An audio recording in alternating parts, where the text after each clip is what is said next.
Kamachelo nyakoro mgajwang jatend migao mar omenda John Mbadi olando ni Sirkal nigi paro mar wito oko osuru ma induse osach jotije machamo Sh30,000 kadhi piny.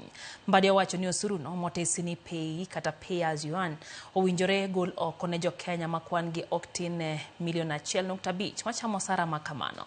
Olose kaunti ma Meru. Mbadi wacho ni ka od bura odok e chenro mage odhi chwalo paro mar chik ne od bura ka bende ogeto neno ni Jokenya mamoko mayudo osara mantie kind $30,000 nyaka 50 idwoko negi osuru no piny nyaka $25. That low income earners in this country should be given a reprieve.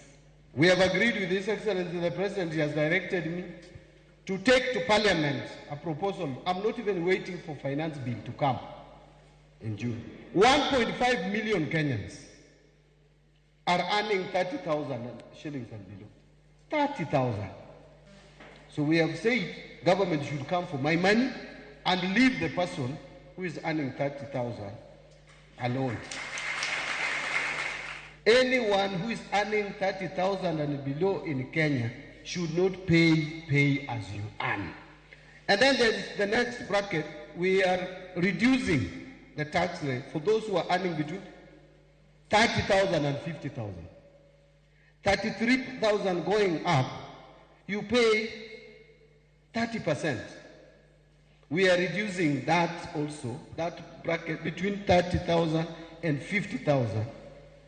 So you only pay 25%. We reduce that by 5%. So those who are earning 50,000, first you will benefit because your first 30,000, you pay 0.